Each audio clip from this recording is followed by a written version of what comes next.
Welcome in today exam. आज है 29 सितंबर 2020 और 29 सितंबर 2020 के कम्पिटिटिव बेस्ट जितने भी इंपॉर्टेंट करंट अफेयर बनते हैं वो मैं आपके साथ शेयर करूंगा और उनको पूरी तरह से एक्सप्लेन करूंगा और लास्ट में मैं आपसे एक क्वेश्चन भी पूछूंगा, इसलिए आप पूरा वीडियो ध्यान से देखिए। तो चलिए स्टार्ट करते हैं। और अगर आप इस वीडियो की अगर पीडीएफ डेली चाहते हैं तो आप हमारे टेलीग्राम ग्रुप और व्हाट्सएप ग्रुप की लिंक इस वीडियो के डिस्क्रिप्शन में दी गई, तो आप वहाँ से हमारे ग्रुप में जुड़ के डेली पीडीएफ देख सकते हैं। तो चलिए स्टार्ट करते हैं।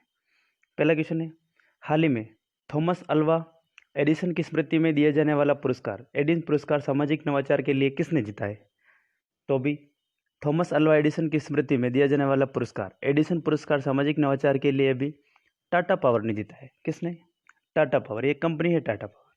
इसने अभी ये जो सामाजिक नवाचार के लिए जो एडिसन पुरस्कार दिया जाता है वो जीता है अभी टाटा पावर ने। अब टाटा पावर ने जीता है तो यह पुरस्कार टाटा कंपनी ने club energy switch off to switch on अभियान के लिए जीता है। यानी कि जो टाटा पावर है उसने अपने कंपनी से एक ये अभियान चलाया था, club energy switch off to switch off. ये भी अभियान चलाया था टाटा पावर ने और इसी के लिए अभी इसको एडिसन पुरस्कार सामाजिक नवाचार के लिए इस पुरस्कार से सम्मानित किया गया है। एक्चुअल में ये जो एडिसन पुरस्कार है ये दिया किसको जाता है ये आपको पता होना चाहिए। तो नए उत्पाद और नए उत्पाद के लिए और सेवा विकास के लिए, अगर कोई विपणन कर रहा है उसके लिए, डिज़ाइन और नवाचारों की उत्कृष्टता में सम्मानित करने के लिए यह पुरस्कार दिया जाता है। एक्चुअल में अब ये पुरस्कार 1987 से दिया जाता है। यानी कि इसकी शुरुआत हुई थी 1987 में और 1987 से लेकर अब तक ये पुरस्कार हर साल दिया जाता है। अब यहाँ बात हो रही टाटा पावर की, तो टाटा पावर के बारे में आपको पता होना चाहिए। टाटा पावर की स्थापना हुई थी 1911 यानी कि 1911 में। इसका हेडक्वार्टर है मुंबई में और उसके प्रेजेंट टाइम पे एमडी एंड सीईओ है प्रवीण सिन्हा। कौन है? प्रवीण सिन्हा। नेक्स्ट क्वेश्चन है, हाल ही में विश्व रेबीज दिवस कब मनाया गया? तो भी 28 सितंबर को 28 सितंबर को विश्व रेबीज दिवस यानी कि वर्ल्ड रेबीज डे मनाया गया। अब एक्चुअल में वर्ल्ड रेबीज डे ये मनाया क्यों जाता है? तो आपको ये बात ध्यान में रखनी है कि मनाया क्यों जाता है। कोई भी चीज़ हो आप उससे लिंक करके पढ़िए कि ये मनाया क्यों जाता है। तो मनुष्य और जानवरों पर रेबीज के प्रभाव के विषय में जागरूकता फैलाने और उसकी बीमारी के रोकथाम और नियंत्रण के प्रयासों के लिए सफल बनाने के लिए मनाया जाता है विश्व रेबीज दिवस। यानी कि मनुष्य और जानवरों में रेबीज की जो बीमारी के प्रभाव होते हैं उसके विषय में जागरूकता बढ़ाने और बीमारी रोकथाम में उसके नियंत्रण के प्रभाव को, जो उसका नियंत्रण है उसके प्रयासों में बढ़ोतरी के लिए विश्व रेबीज दिवस मनाया जाता है हर साल 28 सितंबर को। अब ये जो इस साल का विश्व रेबीज दिवस है इसकी थीम क्या है ये बहुत इंपॉर्टेंट है। थीम्स आपको एक्चुअल में याद रखनी है क्योंकि थीम्स कभी कभी कम्पिटेटिव एग्जाम में पूछी जाती है। अब इसका जो विश्व रेबीज दिवस है 2020 का, इसकी थीम क्या है? इसकी थीम है एंड रेबीज। अगर हिंदी में बोले तो एंड रेबीज सहयोग टीकाकरण। और इंग्लिश में भी अगर इसे इंग्लिश में पूछा जाए, अगर वहाँ इंग्लिश में भी आ जाए तो इसकी इंग्लिश में थीम होगी and rabies collaborate and vaccinate. क्या है? Collaborate and vaccinate.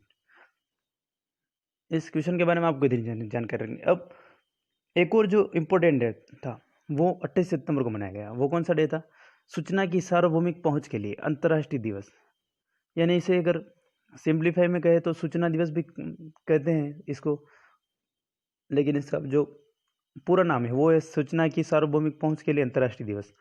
ये 28 सितंबर को वैश्विक स्तर पर मनाया गया और इसे सूचना दिवस शॉर्ट फॉर्म में अगर कहे तो सूचना दिवस कह सकते हैं।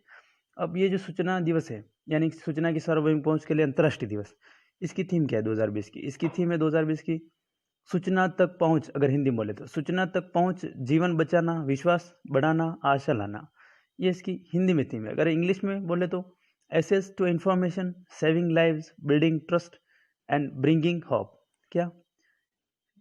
इंग्लिश में एक बार और रिपीट कर रहा हूँ, access to information, saving lives, building trust building and bringing hope. ये आपको इंग्लिश में याद रखनी है। और हिंदी में तो मैंने आपको बताया था सूचना तक पहुंच, जीवन बचना, विश्वास बढ़ाना, आशा लाना। ये है हिंदी में थीम। अब ये जो सूचना दिवस है यानी सूचना की सार्वभौमिक पहुंच के लिए अंतर्राष्ट्रीय दिवस, ये मनाता कौन है? तो ये यूनेस्को मनाता है। यूनेस्को द्वारा मनाया जाता है ये सूचना दिवस। अब यूनेस्को, UNESCO, इसकी फुल फॉर्म क्या है? United nation education scientific and cultural organisation. क्या है?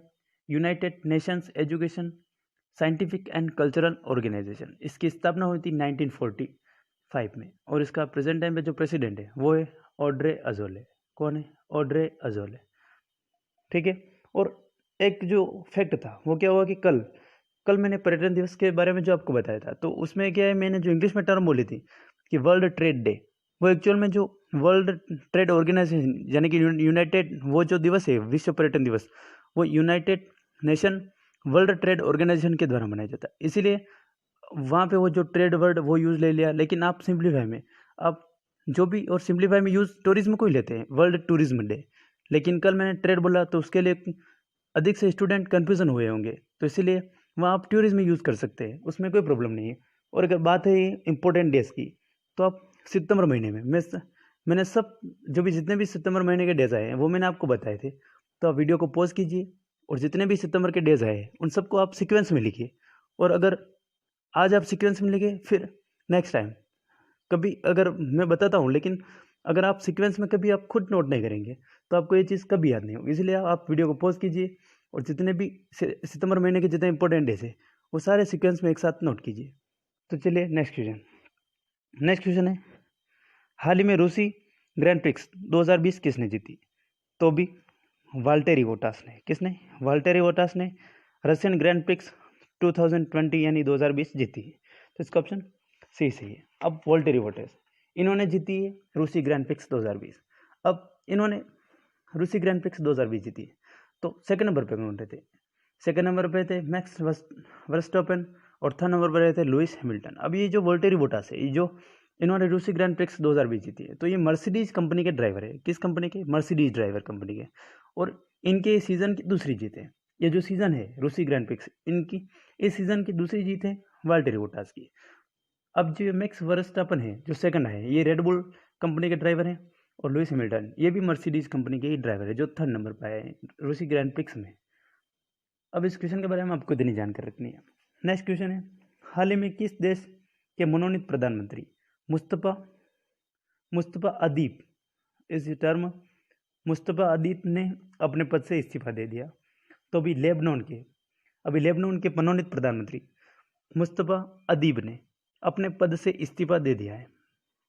तो इसका ऑप्शन बी सही है। अब यहाँ बात हो रही लेबनान की, तो लेबनान के बारे में आपको पता होना चाहिए। ये है लेबनान, ये आप मैप में देखिए, ये है लेबनान की कैपिटल बेरूत। लेबनान की करेंसी है लेबनानी पाउंड। और लेबनान के प्रेजेंट टाइम पे जो प्रेसिडेंट थे वो तो यही थे मुस्तफा अदीब, लेकिन अभी इन्होंने इस्तीफा दे दिया है। नेक्स्ट क्वेश्चन है, हाल ही में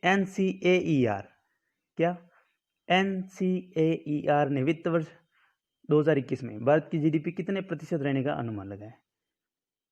तो इसका ऑप्शन होगा -12.6 यानी -12.6। NCAER ने वित्त वर्ष 2021 में भारत की GDP रहने का अनुमान लगाया है। तो इसका ऑप्शन सी सही है। अब NCAER ये टर्म आपके लिए, इसकी फुल फॉर्म आपको NCEAR, इसकी फुल फॉर्म आपको बतानी चाहिए। इसकी full form national council of applied economic research. क्या है? National council of applied economic research. इसकी स्थापना हुई थी 1956 में और इसका हेडक्वार्टर है न्यू दिल्ली में। अब ये जो है national council of applied economic research, इसने भी जो भारत की फाइनेंशियल ईयर 2021 में भारत की GDP -12.6% रहने का अनुमान लगा है।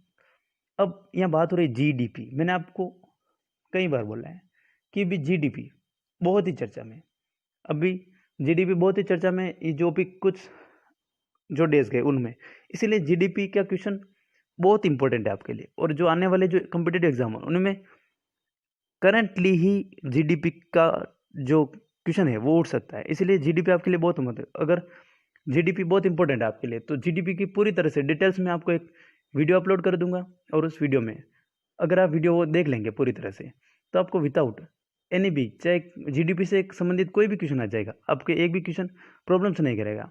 इसलिए आप जो वीडियोस अपलोड जिस वीडियो को मैं अपलोड करूँगा उसको आप पूरी तरह से अगर देख लेंगे तो आपको एक भी प्रॉब्लम्स नहीं होगी GDP में, यानी ग्रोस डोमेस्टिक प्रोग्रेस, जो ग्रोस डोमेस्टिक प्रोडक्ट है, हम सिर्फ इतना जान सकते हैं ग्रोस डोमेस्टिक, ये हमारे लिए हमारी ज़िंदगी पर क्या इफेक्ट पड़ सकता है, जीडीपी से हमारा क्या रिलेशन है, उस वीडियो में मैं पूरी तरह से एक्सप्लेन करूँगा।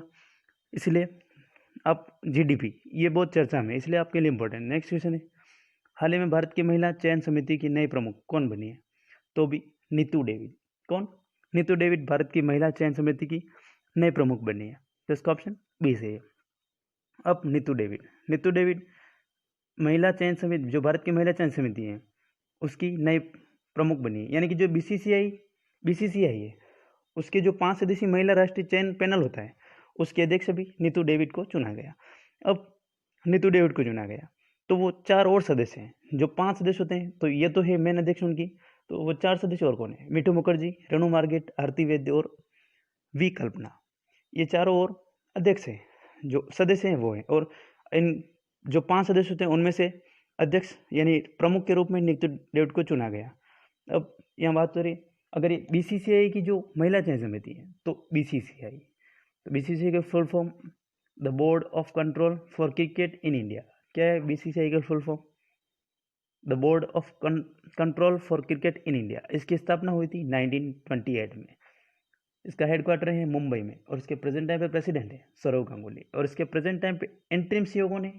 हेमंत अमीन। कौन है? हेमंत अमीन। नेक्स्ट क्वेश्चन, हाल ही में आईपीएल का सबसे बड़ा सफल चेज रिकॉर्ड किस टीम ने बनाया है? तो अभी हाल ही में आईपीएल अभी जो संस्करण चल रहा है आपको पता है यूएई में, उसका सबसे सफल चेस रिकॉर्ड अभी किस टीम ने बनाया है? तो अभी राजस्थान रॉयल ने सबसे बड़े सफल चेस रिकॉर्ड, सबसे बड़े जो चेस रिकॉर्ड वो बनाया अभी राजस्थान रॉयल्स ने। यानी कि एक्चुअल में जो अभी राजस्थान रॉयल्स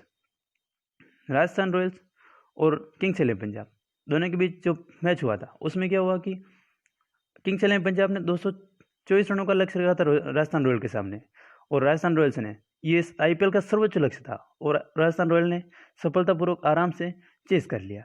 और राजस्थान रॉयल्स ने आखिरी 5 ओवर में 86 रन बनाए, और वो भी एक रिकॉर्ड है क्योंकि इससे पहले ये रिकॉर्ड 2012 में आरसीबी के खिलाफ चेन्नई सुपर किंग्स ने आखिरी 5 ओवर में 77 रन बनाकर बनाया था। इसीलिए ये भी एक इम्पोर्टेंट है कि 5 ओवर में 86 रन बनाने वाली आईपीएल में पहली टीम है राजस्थान रॉयल्स, आखिरी 5 ओवर में 86 रन। अब इस क्वेश्चन के बारे में आपको इतनी जानकारी रखनी है। नेक्स्ट क्वेश्चन है, हाल ही में ब्यूटी ये टर्म आपको याद रखनी है, ब्यूटी का ब्रांड एम्बेसडर के रूप में किसे चुना है? ब्यूटी मिंत्रा की एक ब्रांड है, जो मिंत्रा कंपनी उसकी ब्रांड है ब्यूटी, और उसकी भी जो ब्यूटी ब्रांड है इसके लिए भी मिंत्रा ने अपना ब्रांड एम्बेसडर चुना है दिशा पटानी को। किसे? दिशा पटानी को। तो अब दिशा पटानी को जो ब्यूटी ब्रांड है मिंत्रा की उसने अपना ब्रांड एम्बेसडर के रूप में चुना गया है। तो अब एक्चुअल में जो दिशा पटानी है ये अब ब्यूटी की ब्रांड एम्बेसडर के रूप में चुनी गई है। अब ब्रांड एम्बेसडर ये आपके लिए बहुत इंपॉर्टेंट है। ब्रांड एम्बेसडर अभी कुछ पिछले दिनों में काफ़ी ब्रांड एम्बेसडर जो नियुक्त हुए थे वो आपके लिए इंपॉर्टेंट बनते हैं, क्योंकि जो आने वाले एग्जाम होते हैं उनमें कुछ मंथली जो करंट ब्रांड एम्बेसडर होते हैं वो पूछे जाते हैं। तो भी मैंने आपको अभी बताया था कल ही कि सीएट टायर से उसने अपना ब्रांड एम्बेसडर बनाया था आमिर खान को, और अभी जो बजाज ऑयलेंस से उसने अपना ब्रांड एम्बेसडर बनाया था, किसे बनाया था? आयुष्मान खुराना को। और जो 9 स्टॉक्स जो पोकर ऑनलाइन गेम है 9 स्टॉक्स उसने अपना ब्रांड एम्बेसडर किसे बनाया था? सुरेश रैना। और जो पेटीएम फर्स्ट है उस पेटीएम फर्स्ट गेम है उसने अपना जो ब्रांड एम्बेसडर वो किसे बनाया? सचिन तेंदुलकर को। और SBOTOP ये एक ऑनलाइन सट्टेबाजी गेम है, और इसका जो भी ब्रांड एम्बेसडर है वो किसे बनाया गया? वो बनाया गया अभी जो ड्वेन ब्रेवो है वेस्ट इंडीज़ के क्रिकेटर, उनको बनाया गया SBOTOP जो ऑनलाइन जो सट्टेबाजी गेम है उसका ब्रांड एम्बेसडर बनाया ड्वेन ब्रेवो को। तो आपको ब्रांड एम्बेसडर इनके बारे में जो रिलेटिव जो इतने ब्रांड एम्बेसडर बने वो आप सबको याद रखना है। नेक्स्ट क्वेश्चन है, हाल ही में किसने बच्चों के लिए पहली पुस्तक the very extremely most naughty असुर टेल्स फॉर किड्स किसने लिखी? तो भी बच्चों के लिए पहली पुस्तक the very extremely most naughty असुर टेल्स फॉर किड्स किसने लिखी? तो भी किसने अपनी पहली पुस्तक the very extremely most naughty असुर टेल्स फॉर किड्स, मैं बार बार क्यों बोलता हूँ? क्योंकि अगर आपको भी कन्फ्यूजन हो, अगर आप भी अगर इसको बार बार पढ़ेंगे, क्योंकि अगर इंग्लिश वर्ड्स हैं और इसको हार्डली वर्ड्स है और बहुत लॉन्ग है, तो इसलिए इसको मैंने रिपीट किया है। और अब ये किसने लिखी है बुक किड्स के लिए? तो अभी आनंद नीलकांतन ने the very extremely most naughty असुर टेल्स फॉर किड्स ये पुस्तक लिखी है। इन्होंने अपनी पहली पुस्तक लिखी है बच्चों के लिए। किसके लिए? बच्चों के लिए। और बाहुबली जो श्रृंखला है उसके लेखक है आनंद नीलकांतन, और इन्होंने बच्चों के लिए अपनी पहली पुस्तक लिखी है जो बाल असुरों और उनकी हरकतों के बारे में सबसे प्रफुल्लित करने वाली जो इसमें महाकविता है। और इसका प्रकाशन अभी करेगी पफिन। कौन करेगी? पफिन प्रकाशन इसका प्रकाशित करेगी इस बुक को। और ये जो बुक है इसमें असुर जुड़वा, कुड़क्का और मंदाना जो मंदाक्ता है उसकी कहानी है इसमें। तो इसका अभी जो ये लिखी है अभी इनकी पहली जो बच्चों के लिए पुस्तक लिखी है आनंद नीलकांतन ने, the very extremely most naughty असुर टेल्स फॉर किड्स। ठीक है, नेक्स्ट क्वेश्चन है हाल ही में चेक ट्रंकेशन सिस्टम के लिए पॉजिटिव पे सिस्टम किस बैंक ने लॉन्च करने की घोषणा की? तो भी एसबीआई ने। किसने? एसबीआई ने। अभी स्टेट बैंक ऑफ इंडिया ने चेक ट्रंकेशन सिस्टम के लिए पॉजिटिव पे सिस्टम बैंक जो एसबीआई ने इन्होंने पॉजिटिव पे सिस्टम लॉन्च करने की घोषणा की है। अब एसबीआई भी 1 जनवरी 2021 से यानी कि 1 जनवरी 2021 से चेक ट्रंकेशन सिस्टम के लिए पॉजिटिव पे सिस्टम लॉन्च करेगा। और यह सिस्टम होगा, यह सिस्टम जो लेन देन के मामले जितना जो व्यय अगर अपन जैसे ट्रांजेक्शन करते हैं उसमें ज़्यादा ट्रांजेक्शन कर सके उसके लिए भी जो इसमें कुछ डेवलप किए जा रहे हैं। और अभी 1 जनवरी 2021 को लॉन्च करेगी एसबीआई जो पॉजिटिव पे सिस्टम है इसको।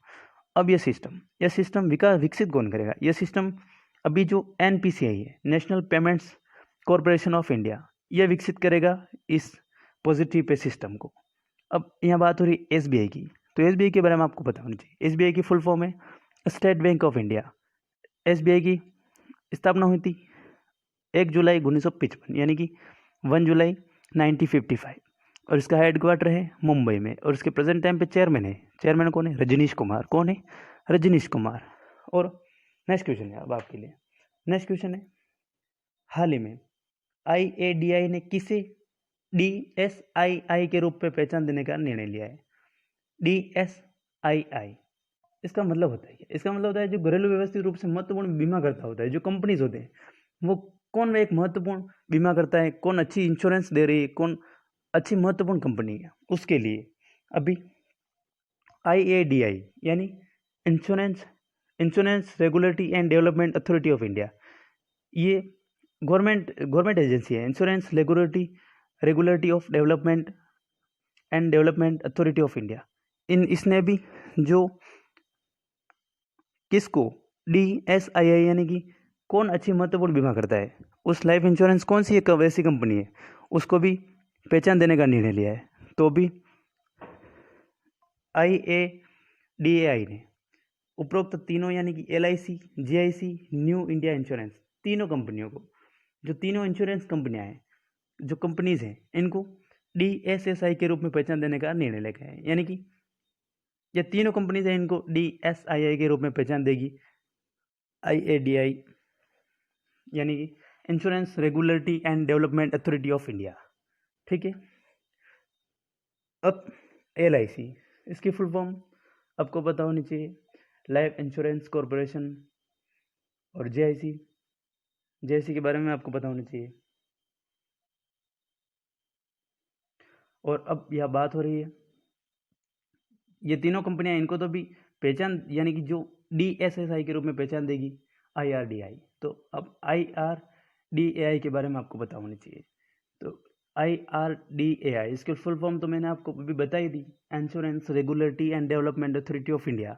इसकी स्थापना हुई थी 1999 में। इसका हेडक्वार्टर है हैदराबाद में। उसके प्रेजेंट टाइम पे चेयरपर्सन है सुभाष चंद्र खुंटिया। कौन है? सुभाष चंद्र खुंटिया। इस क्वेश्चन के बारे में आपको इतनी जानकारी रखनी है। नेक्स्ट क्वेश्चन है हाल ही में एडीबी ने, एडीबी ने किस राज्य को $300 मिलियन ऋण देने की मंजूरी की है? तो भी एडीबी ने राजस्थान राज्य को $300 मिलियन के ऋण को मंजूरी दी है अभी एडीबी ने। तो इसका ऑप्शन बी सही होगा। अब एडीबी के बारे में आपको पता होना चाहिए। अभी एक्चुअल में जो एडीबी ने अगर राजस्थान को $300 मिलियन ऋण देने की मंजूरी दी है। एक्चुअल में जो राजस्थान के जो माध्यमिक शहर है, जो राजस्थान के माध्यमिक शहरों में समावेशी जलापूर्ति और स्वच्छता की जो कमियां है उनको पूरी तरह से ढांचागत और वित्त पोषण बनाने के लिए अभी एडीबी ने राजस्थान राज्य को $300 मिलियन देने का ऋण को मंजूरी दी है। तो इसका ऑप्शन बी सही था। अब यहाँ बात हो रही राजस्थान की। पहले अगर एशियन डेवलपमेंट, इसकी फुल फॉर्म तो एशियन डेवलपमेंट बैंक, ये आपको पता होनी चाहिए। और अब राजस्थान की बात हो रही तो मैंने आपको कई बार बताया राजस्थान के बारे में, लेकिन आप एक बार और फिर और रिपीट कर रहा हूँ। राजस्थान में मैं आपको कई बार बताया है, फिर भी आप फिर एक अगर आपको पता हो तो आप मेरे साथ साथ बोलिए। जो चीज़ आपको पता हो अगर आप वो रिपीट करोगे तो फिर आप उसको कभी नहीं भूलोगे।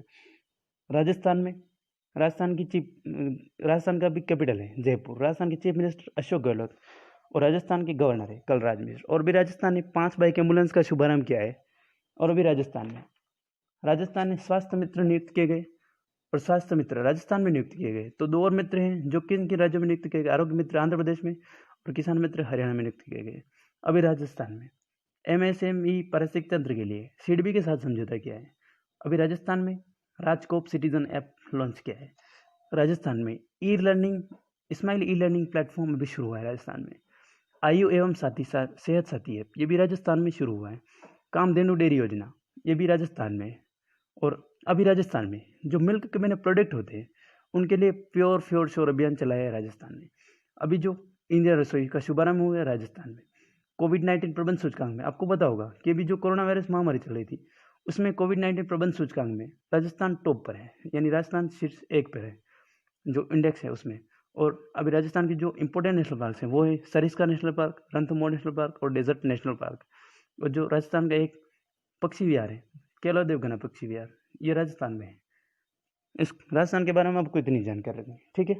इस वीडियो का अपन टारगेट रखते हैं 1000 लाइक का। अगर ये वीडियो आपको अच्छा लगता है, हेल्पफुल लगता है, आपको करेंटिव हेल्पफुल लगता है तो आप हमारे वीडियो को सब्सक्राइब जरूर कीजिए और प्लीज़ शेयर ज़रूर कीजिए ताकि ज़्यादा से ज़्यादा लोगों को पता चले।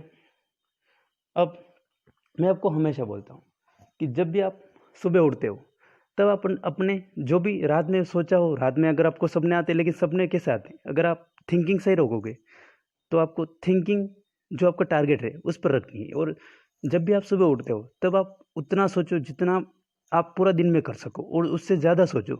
और जितना आप सुबह सोचते हो उसको पूरे दिन में अचीव करने में कोशिश करो। अगर पूरे दिन में अचीव करने की आपने हैबिट बना ली तो आपको हैबिट आपकी लाइफ में ऑटोमेटिकली बेस्ट बनना देगी। इसलिए आप हमेशा मैं यही बोलता हूँ कि अपनी सोच को ज़्यादा थिंक और ज़्यादा अपीयर करने की कोशिश करो और उसको पूरे दिन अचीव करने की कोशिश करो। नेक्स्ट क्वेश्चन है, हाल ही में डेस्टिनेशन नॉर्थ ईस्ट 2020 का कार्यक्रम का उद्घाटन किसने किया है?